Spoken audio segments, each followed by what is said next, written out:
Good afternoon and welcome back to Voices. I trust you had a good lunch and all is well right now. Well, this is the time where you can call in, share your views on what we discussed earlier and or any additional topics of your choice. We had the Prime Minister yesterday speaking on basically announcing Elections Day. So we'll have a bit of that before because we don't have any callers at the moment. So we'll go straight to hear what the Prime Minister had to say yesterday, and then we'll continue the discussion on the other side.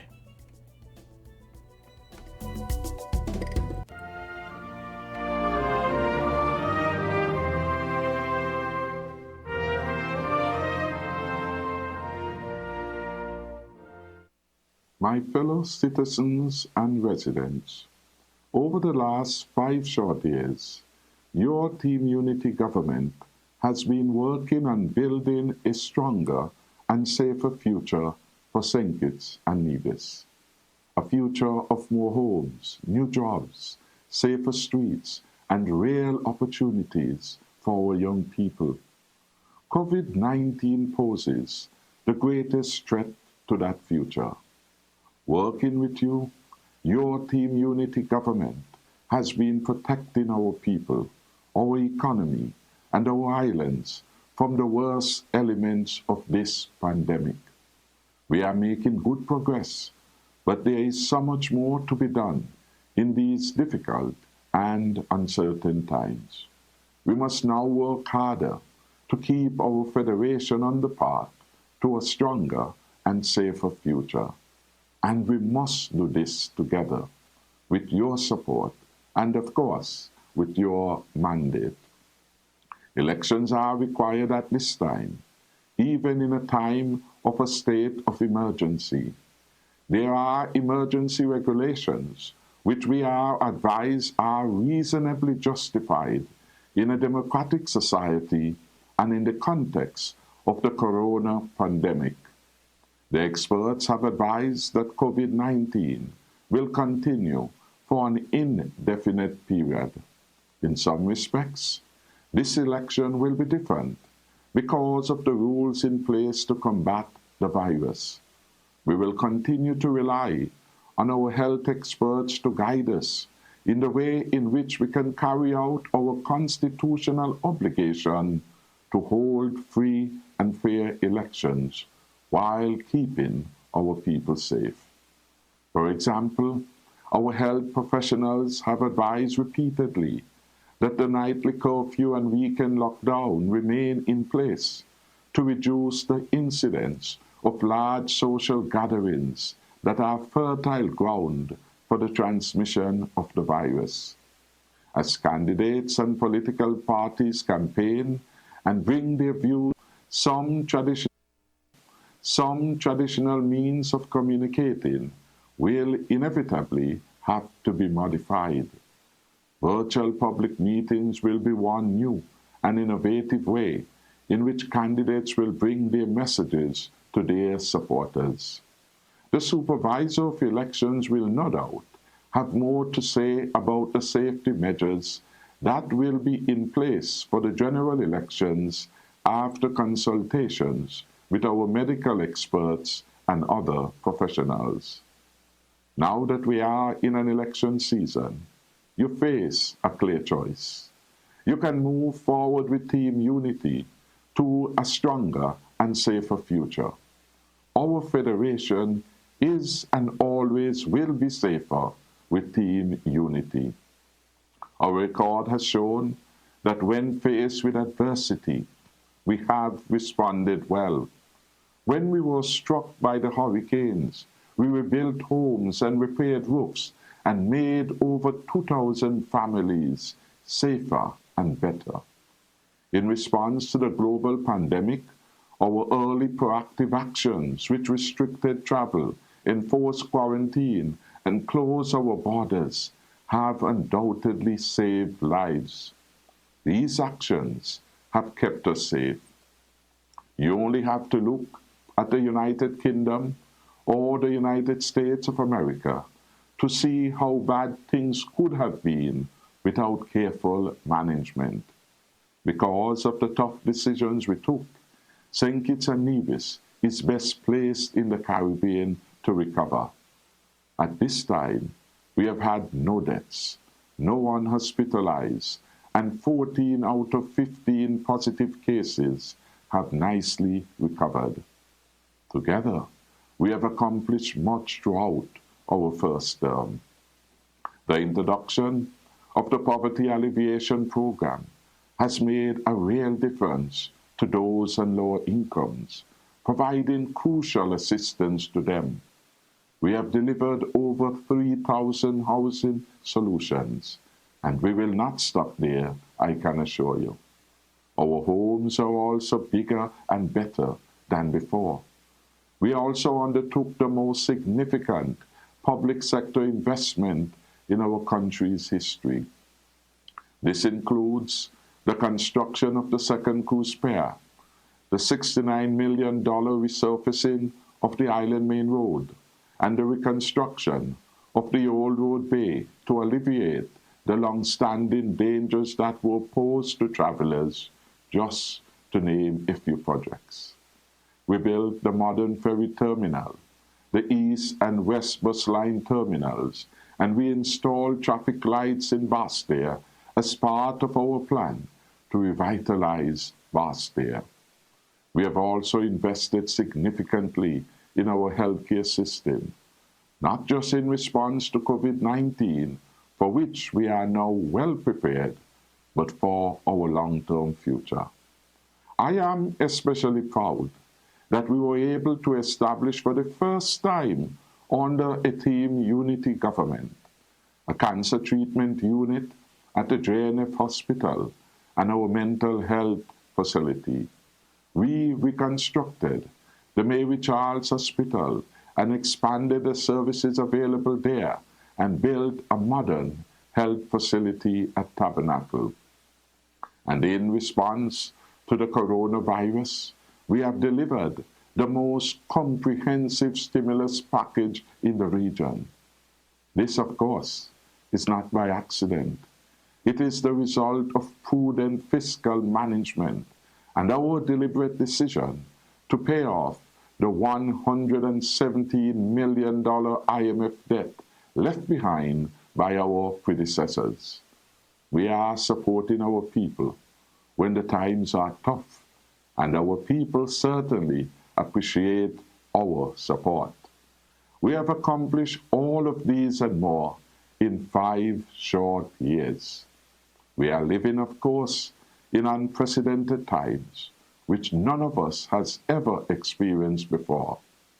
My government is committed to keeping all our people safe. The health of our nation is and will remain our #1 priority. Despite the threat posed by COVID-19, we must continue to work hard to keep our federation on the path to a stronger and safer future. I promise you, we have a plan for our second term to deliver that stronger and safer future. This plan has a greater role for agriculture in the context of food security. Our plan is about being at the cutting edge of ICT.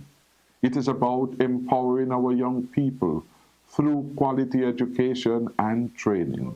That is why we have procured nearly 2,000 ICT devices for our students and teachers to facilitate e-learning. Our plan includes getting our tourism back on the incredible growth trajectory in cruise and stayover visitors experienced only under a team unity government. Our plan involves the continuing development of our infrastructure, all of which will help to create new jobs and to provide opportunities for our young people. Our plan involves building even more homes, just as we have done in our first term. We are opening up even more land. Now we have freed it up from those who sold it out from under our feet to pay debts. Our plan will also ensure We do not see a return to lawlessness, crime, and violence on the streets. Together with your support, we can put this plan into action, just as we have done in these 5 short years. Together, we can secure a stronger, safer future for our beloved people and Federation. It has been a real honor for me to serve as your Prime Minister in this Team Unity government. I can assure you that my determination and resolve to deliver for our Federation have only grown with each passing day that I have held this high office. I am confident that you will grant me the opportunity to keep serving you, the people of St. Kitts and Nevis, and to take our Federation to that stronger and safer future. Now is not the time to put what we have at risk. Now is the time for us to push ahead to a brighter and safer future. We believe that this election is a matter of trust, and we in Team Unity believe that we have earned your trust. As one of our esteemed journalists has written recently, and I quote, "Nothing can win an electorate's trust more than a government that makes its citizens feel safe." Team Unity has achieved this with flying colors. End of quotes. Homicides are now at an all-time low. For the first 4 months of the year, they have fallen by 60% relative to last year, and overall major crimes on a whole are down by 44%. Yes, a safer and brighter future is possible with Team Unity, and with your mandate, we will deliver on this commitment for a stronger and safer future. For that reason, I have asked the Governor General for an election to be called. Election is important, and it will bring certainty to our Federation. It will enhance confidence in our country, and in my view, preserve our democracy. His Excellency has advised me that today, Monday the 18th May 2020, he will appoint returning officers in all 11 constituencies in the Federation of St. Kitts and Nevis, pursuant to the National Assembly Elections Act. His Excellency has further advised that writs of election will be issued for the election of members to serve in the National Assembly.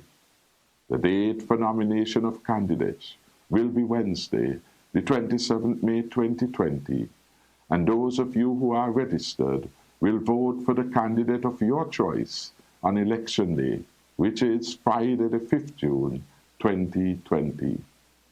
Let's stay together, my good people. Let's see this through.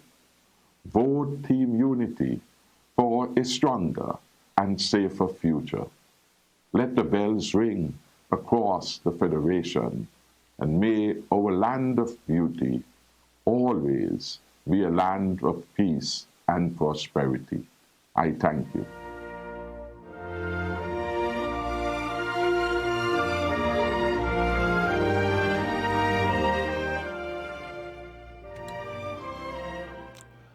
Well, there you had it. There you had it. That was the Prime Minister giving his statement on elections date here in St. Kitts and Nevis and nomination. Did we go straight to the phone lines? Carl, good afternoon. Yes, good afternoon. I was listening to Mr. Matt Mahan, right, talking about debate, and he's saying that the problem is he don't think that the government would accept a debate. Mr. Matt Mahan is not fair, because he must remember that in this same government, people that is in this government used to throw out debate. Caller. He never accepted any. Okay. Well, he didn't make that. He didn't make it on this show today, at least. But go ahead. So you're saying that you're in support of having debates? Yes. Nothing wrong with debates. I'm in support of debates, but I mean, The point is, debate was thrown out numerous times to the opposition now when they was in power, and they never take up the mantle. Janelle throw debate. Mr. Grant used to challenge Mr. Douglas for debates over and over. They never accepted any. So I don't know what Mr. Matt will make that statement. Okay, I just have a question for you. Yes. So if it wasn't done previously, does that make it wrong for it not to be done now? No, I'm not saying it. No, I'm not saying that it's wrong. I'm not saying that they wouldn't take it up. What I'm saying, for him to make that statement, it's kind of like, it's so wrong for him to even make that statement. Yeah, but the thing is, it's just that I'm not aware of what statement he made, because at least he didn't make it on here when I'm hosting. So I don't know what statement you're referencing. Well, I don't know if it's a tape you played earlier, but I heard it on here earlier, where he said that he don't think the government would accept a debate. Okay. But the point is that they tried debate before, and his government never accepted debate. So, but in any case, I wish think it's the best in the upcoming election. All right. You have a good day. All right, thanks, caller. Well, we remain on the phone lines. Caller, good afternoon. Good afternoon. Good afternoon. Good afternoon, Mr. What is Jamin Abel? Yes, it is. Oh, I always inspire you on the news, you know. I always like to hear you read news, you know. All right, thanks. Go ahead. Man, I always like to hear you read news. No, this is Mr. Politics here. Mm-hmm. No, I just call you into endorse the unity government once more again going in for a general election. And I want the people of this federation in this country to acknowledge what went on in the last 5 years, observe what went on in the last 5 years, and do not vote for a party. Because party, so many years back, party run us down the wrong line. And do not vote because a candidate, you might be and you love the candidate. Vote for the performance of the representative you vote for in Parliament. Because this, we going blindly go vote, sometimes it affect the whole constituency where you live in too. Because you go out and vote because you just vote for an individual or vote for your party. And I believe that the young people of this federation now get to know the politics more different now. You know, way back in time, people used to walk to Mr. Bacchus, they vote to France, and they vote to Labour. But this is a new dispensation, Brother Bell. I mean, Brother Jomin. And I believe that the people of the performance of this unity government for the last 5 years in government, and where that has done to the Federation of St. Kitts and Nevis, especially with the coronavirus pandemic, was coming on us and coming to our federation. I think that the CMO and the team, they has done well. And the Prime Minister and his cabinet, every day they're in cabinet, debating and things where they're going to do to how to shut down the country and how to combat this corona. And I believe that the government do enough that they can get a second term, this unity government. Never in history, no government in the Federation of St. Kitts and Nevis performed in the first term like how this unity government performed. And I do not think that the waters them, especially now that the foreign waters can't come in, because I would like to see the foreign waters come in and get to exercise the franchise too, because they're born here and they have the right to vote. You understand? But should the problem open up the borders, it's going to cause problem to we who live here. Maybe they come and affect us because the corona out here, very dreadful. I just want the people to do the right thing when they go to the poll. Brother Abel, you have a wonderful day. God bless. Okay, Carla, just before you go. Yeah. Just to get a sense from you, what are some of the topics, issues, concerns that you want to see addressed heading into the polls? What want to see addressed? What are the topics, issues, challenges, concerns that you would like to see either government, whether it be Labour Party goes back in office, the coalition, Team Unity, return to power? What are some of the challenges, issues, concerns you want to see addressed? Well, some challenges I want to see address. That our waters, the waters registration get up to date, and when you go to vote for a representative, you vote for someone who represents you, not other people coming from maybe St. Paul's, or coming from Tabernacle, or coming from anywhere part of the world, and knowing that you never live in this constituency yet. But just because you want this candidate to win his seat, you come in and you pop up this constituency on the voters list. And that is a thing to affect us many election after election. And I wouldn't like to see that anymore happen. You understand? That satisfy you? It's not me. I'm just trying to get the concerns and what it feels like, what the people are looking for when they go to the polls. Yeah. Well, when the people go to the poll, they go to the poll for one thing. You go to the poll and you vote with a conscience. It's a conscience, especially this $500. Remember, just a few years back, you don't even could have left your door open. You don't even could have walk when you come here, make your door break off. Somebody gone in your house.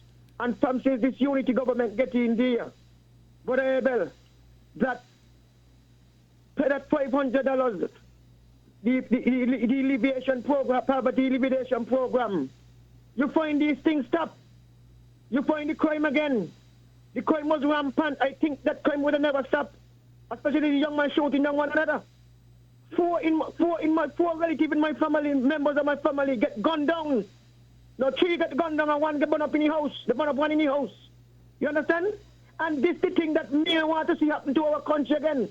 And under the farmer administration, when the farmer leader tell the country that crime could run off a water like a duck back, I'm not taking no responsibility for crime. And this is what I want to see the young man and young woman in this country. Right? Some of these young women, the child father gone, the child father gone, don't go to yet beyond, and they're ready to go yet. Just because someone was out there like documenting them and walking around them to get something out of these young men mind. You understand? Doing all these ills to one another. But again, you have a wonderful day, man. God bless. All right, cool. Thanks, caller. Well, I understand what the caller is saying. He shared his views on that. But we have another caller. Caller, good afternoon. Good afternoon. Yeah, hello. How are you, man? I'm well. Yeah, thanks for bringing me on, man. Yes, I want to comment. You there? Go ahead. Yeah, I want to commend the Prime Minister for ringing that bell. Since this COVID virus starts, man, I've been listening to him, a lot of his speeches, and a very mature Prime Minister, man. This Team Unity government is a very mature government, and the people of St. Kitts and Nevis, they need to see that. This handling of the pandemic is going to be their lasting. It's going to be their lasting impression. This handling of the pandemic is going to be their legacy.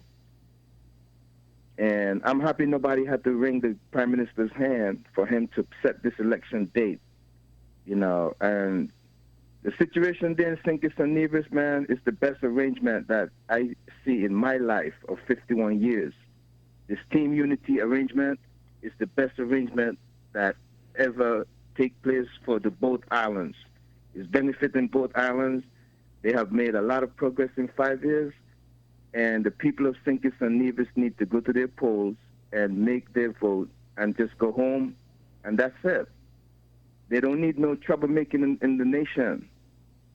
And I wish the Team Unity the best, and I wish St. Kitts and Nevis the best. All right, man, that's it, man. Thanks a lot, man. All right. Thanks, caller. We go back to the phone lines. Caller, good afternoon. Okay, we lost that call. Caller, good afternoon. Good afternoon. How are you? I'm well, and yourself? I'm good. I just want to make a quick statement. I want to say to the people of St. Kitts and Nevis, they have been complaining for years, several years, that the overseas voters always come in and give them a government they don't want. and then they leave. So go out now that you have a choice. Go out and vote for the government that you want. I don't care which side you pick, but I'm just saying, now you have a choice. You can't blame it on the overseas voters when this voting is done. You got to blame it on yourself. And the overseas voters are coming in. So I'm saying to them, both in St. Kitts and Nevis, go out and vote for the government you want. Whoever you think is the best representative for you, go out and vote for them. Thank you. Have a good day. All right. Thanks, caller. Good afternoon. Good afternoon. Concerning the comment I made that the lady was referring to, actually, what I was saying is that it is unlikely that the government would want to have debate because of what happened with Congress and Donald Powell in the debate last Monday. Okay? Because Congress basically floored Donald Powell, right? And after such a dismal performance, it's unlikely that they would want to have a repeat performance of that. But although it would have been good if we had debate, we really need it, especially in light of the fact that we can't have the usual platform appearances and that sort of thing. Okay, we really need to have debate because a lot of things that, for instance, the Prime Minister said in his speech can be challenged. Right, a lot of the things he said regarding the recording office, even what the caller just now said about the handling of COVID. Yes, some aspects were handled right, but some aspects were questionable, like the decision on when to close the borders. I'm sure if we had to do it over again, he would do something different, right? So debates would bring out these points. I heard, for instance, the leader of the opposition saying that he left so many hundreds of millions in the Treasury and in the SIDF. That is what kept us going all this time. The new government that came in has not brought in one single foreign direct investment, and they haven't changed economic policy. So these things should be debated, right? The record should be debated. The leaders, who should be the best leader, who has, now that we've seen both in operation, who should really lead us, who will be the best person to lead us in these times, okay? All these things should be debated, and that is why we should call for insistence on debates. Debates between all the candidates, debates between the leadership of both the Unity and the Labour Party, so that the citizens can stay at home, be very sober, hear both sides, okay, and make an informed decision on how to vote on June 5th.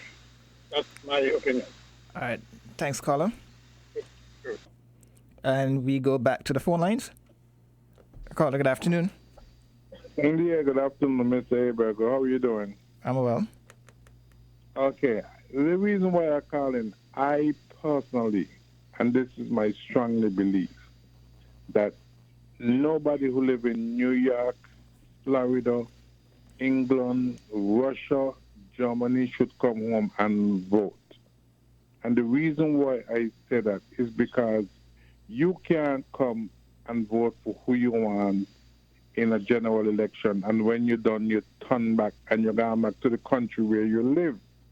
So even if the people them in the country don't like the government that you put in power, you're not feeling no pressure because you gone back.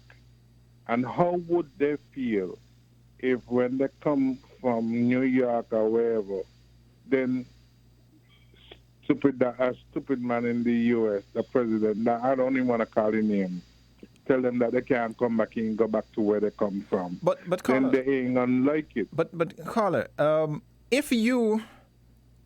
would you support the notion that some of those who are living overseas but are not citizens, they are residents, or resident, would be contributing, maybe pay a percentage towards a tax fund that would assist St. Kitts and Nevis. Would you agree with them actually contributing one, and that would allow them to vote?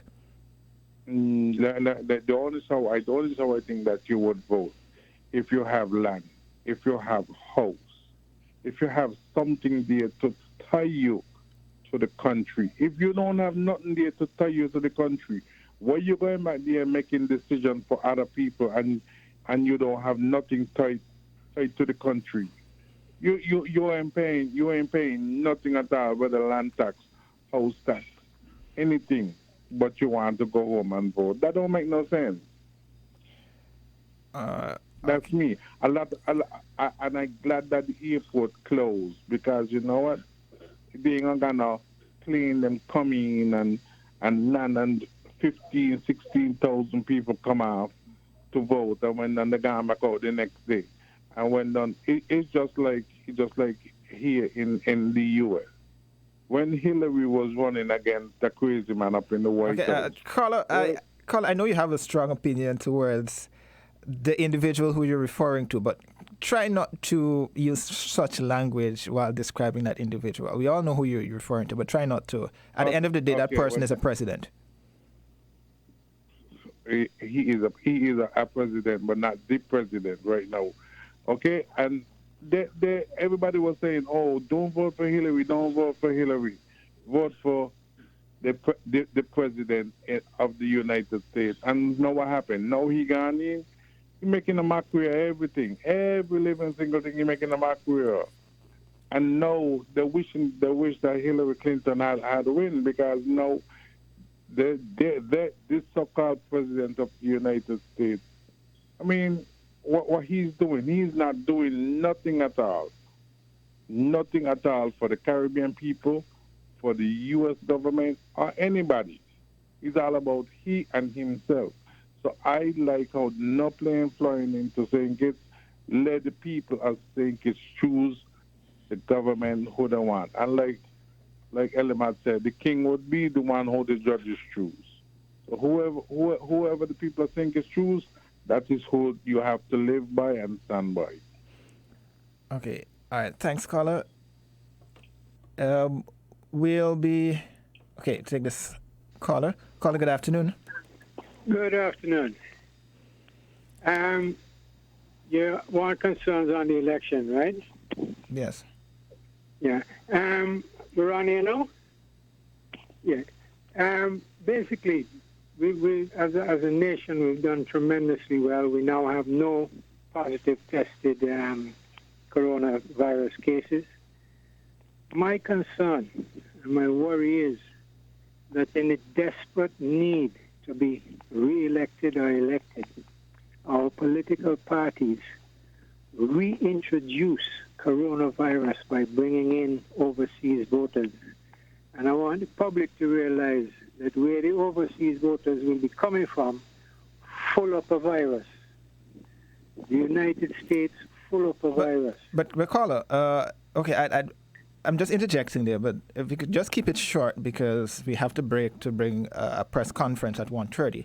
But you're talking about bringing overseas voters. From our information, the airport is still closed according to the airport manager, so there's no bringing of overseas votes to my knowledge. But go ahead.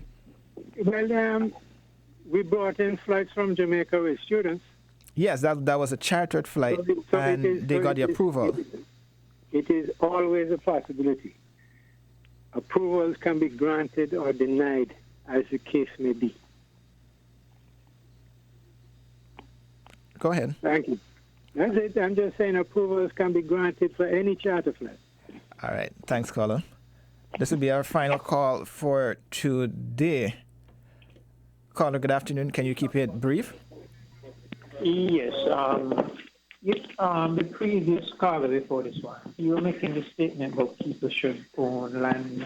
I'm sitting here and I'm wondering if he knew he had a time in St. Kitts, you had to have him to vote. And he couldn't have been one of them. Your last caller is somebody would have been able to vote because he was one of them. So this stupidness about people need this and need that to vote. I live out here. I forbid anybody who tell me can't come home and vote. I don't care what stipulations you put in, but do not tell me can't come vote. You know, and like one caller said, I glad we can come. You know, and like, you know, this is a choice for who live there, and I hope they choose the government they want, and not the one they claim we use to do that. Thank you. All right. Thanks, caller. This is our final call. Caller, good afternoon. Can you keep it brief? Yeah, good afternoon, Mr. Abel. I'm going to be quick. Yeah, Mr. Abel? Hello? Go ahead. Yes, what happened that every time a Labour government in opposition, you find these Labour stalwarts who know the politics and feel like they don't want everybody, want something to done. Just like the caller saying that about debate. And as the female caller from Connecticut said, right, Mr. Lindsey Grant and others, General Powell and all them was challenging the Prime Minister for debate. He challenged Marcella for debate, General Powell and Mr. Lindsey Grant, and we was calling out for it, and none of them do it. And the next thing again, that every time a Labour government a Labour Party in opposition, they find all kind of things to bring, and they had 20 years to change all kind of things. You hear this, you hear that, you hear tower, you hear the other, change this, change that. They want this done, they want that done, and they had 20 years to get it done. And that last caller, Mr. McMahon, he knows that because he's a teacher. But you see, they're just trying to run a web. Oh, wow, the ordinary man and woman are in this federation. But not this thing again, because the all-time politics done with, the Mr. Bratchett politics done with, this politics done with, we in the new dispensation, young people are seeing different. Young people want a house, young people want land, young people want a future in life. Okay, they want to go from the parents them. Caller, and that is just it, yes. All right, hello. Thanks. We have to break because we have a press conference. We join our outside broadcast team at 1:30, so we're kind of out of time. Okay, brother, right. No problem. All right. Thank you. Well, there you had it, folks. Callers weighing in, some in support of debate, some against debate. But all in all, the consensus was that you need to go out and vote on June 5th. It's your constitutional right to cast your vote from whomever you wish, your individual candidate, which would be a broader support for the coalition or they're both coalitions, but either parties. So at the end of the day, it's up to you to basically go out, cast your votes, and support the party or the government which you are in support of. But there you had it. That was Voices for today. Please stay tuned. We'll be bringing you the St. Kitts Nevis Labour Party's press conference for today. I was your host, Jermaine Abel. Do join us again tomorrow for another edition of Voices here on WinFM 98.9. Do stay tuned, like I said, for the Labour Party's press conference. Beware, you better prepare. Disaster can happen anytime, anywhere. Everybody beware, you better prepare. Disaster can happen anytime, anywhere. How do I prepare a disaster plan? Step 1. Learn as much as you can. The first step is research. Do not wait until a disaster is coming to find important information. This step is incredibly important for your plan. Here are some things you should find out. What hazards are you exposed to? Do you live near the ocean or any rivers? Are you near to a volcano? The type of hazard you're exposed to will determine the way you prepare yourself. Find out about disaster plans at your child's school and at your workplace. Are there persons with disabilities in your family? Do you know how to help them? What about your pets? Do you have a plan for them? For more information, visit NEMA.kn or log on to NEMA SKN on Facebook. Everybody beware, you better prepare. Disaster can happen anytime, anywhere. Everybody beware.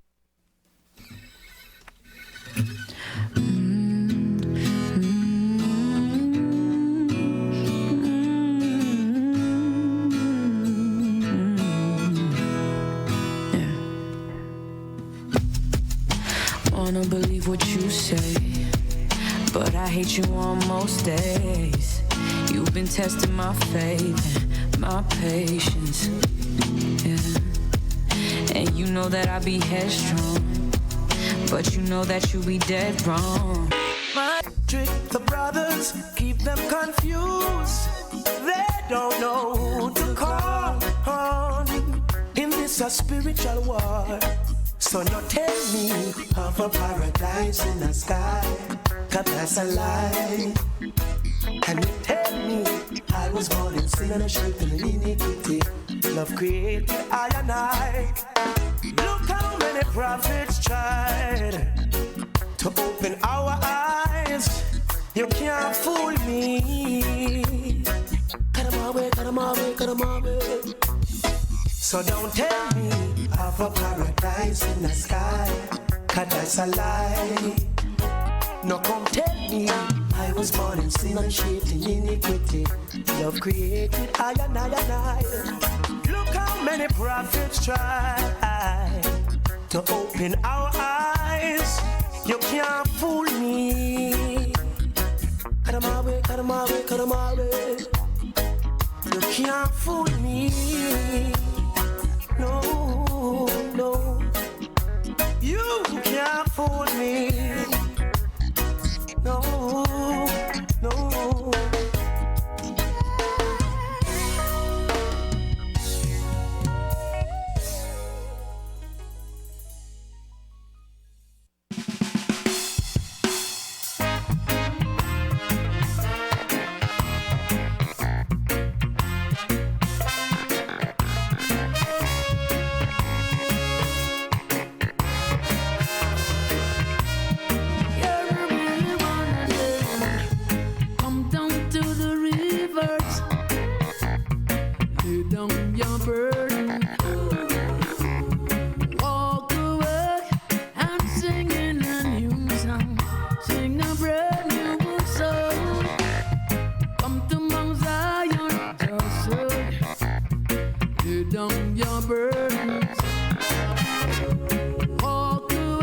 You're in tune to 1FM 98.9, and we now take you to that live press conference. 102.5. Welcome to our press conference. The bell has been rung and Labour is all geared up for the upcoming election, and our Labour Next Gen SKN Dream Team is here all fired up and ready to share with you the feedback on the economy and the preparations for Election Day. We want to welcome our candidates here. We have Dr. Jeffrey Hanley, His Excellency Kenneth Douglas, Leon Nathan Nelson, His Excellency Steve Rensford, and our presenters for today will be the Deputy Leader of the party, Marcella Liebert, the Chairman of the party, Dr. Terence Drew, and Conris Maynard. I would also like to extend a welcome to our press present here today, the SKN Newsline, Labour spokesman, Win FM, SKN Observer, and KISS FM. Thank you once again for tuning in, and we will start things off with our first speaker for this afternoon, the Deputy Leader, Marcella Liebert.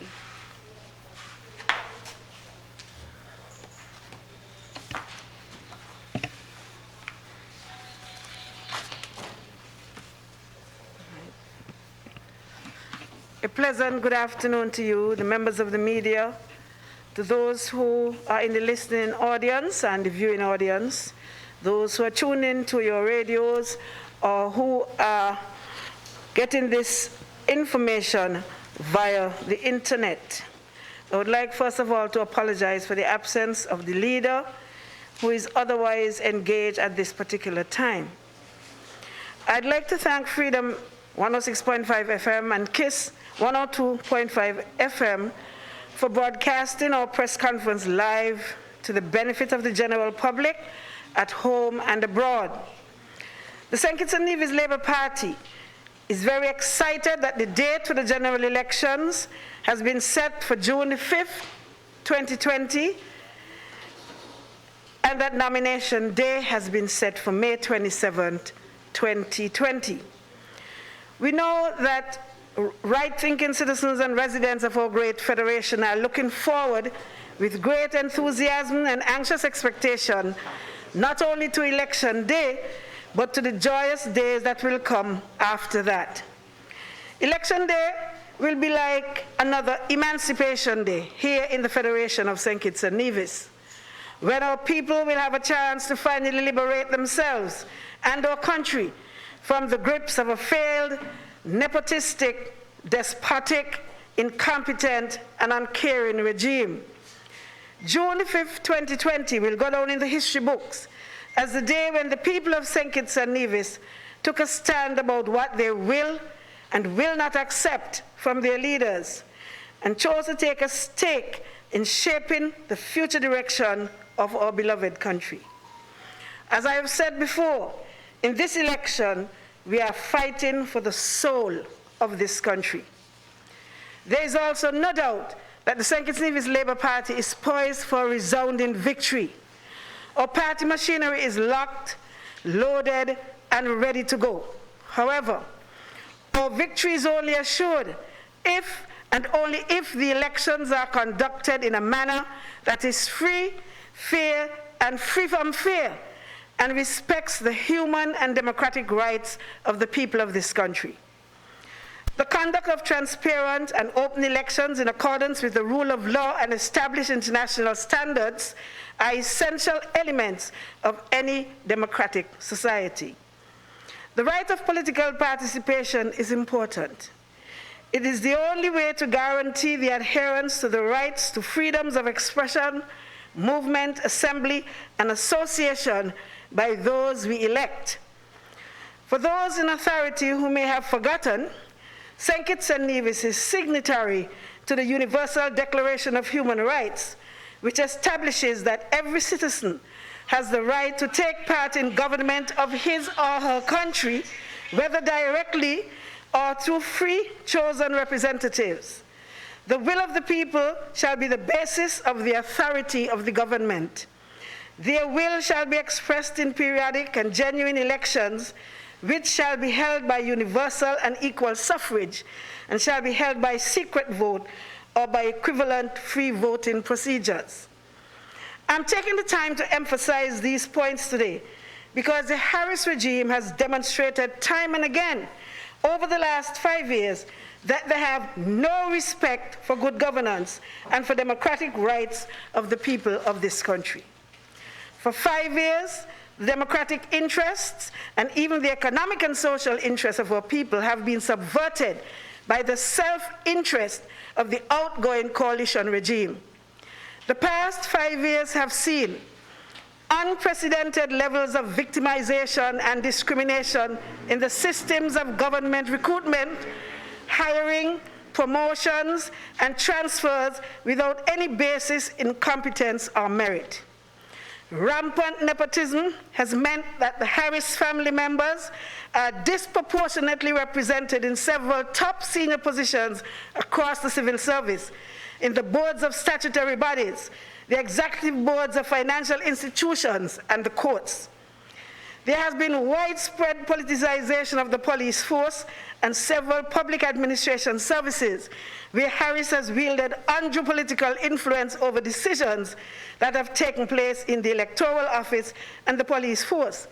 For instance, the treatment of the former police commissioner, resignation of the director of the forensic lab, resignation of the former speaker, resignation of the Integrity in Public Life commissioner, resignation of the former chair of the Boundaries Commission. The case of Leon Natter Nelson brought a constitutional challenge to the government's attempts to prevent him from running for office as a civil servant. They have failed to fully operationalize the Integrity in Public Life Commission. The refusal to allow the opposition from using community centers to hold town hall meetings and to broadcast announcements on state-owned ZIZ and television, while ZIZ radio and television is shamelessly used by the government to campaign for its candidates. It is clear that everything is politics for Dr. Harris, and politics is everything. And he seems to be on a desperate path to secure victory by whatever means necessary. Already, there are some disturbing signs that this election will not be contested on an even playing field.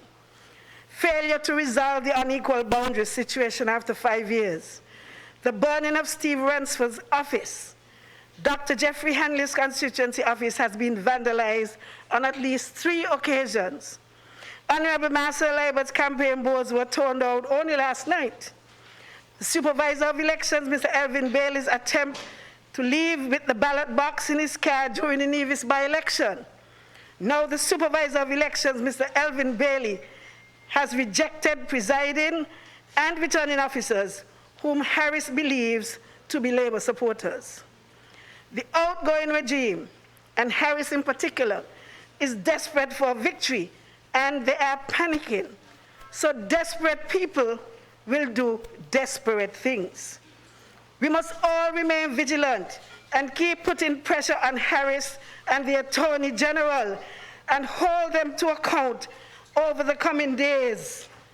I'm really thankful to all those in civil society, such as our Chamber of Industry and Commerce, the Bar Association, members of the clergy, for their active, engaged citizenship over the years, who have lent their voices in defense of truth and justice in our country. I am most pleased to see our young people in particular who have really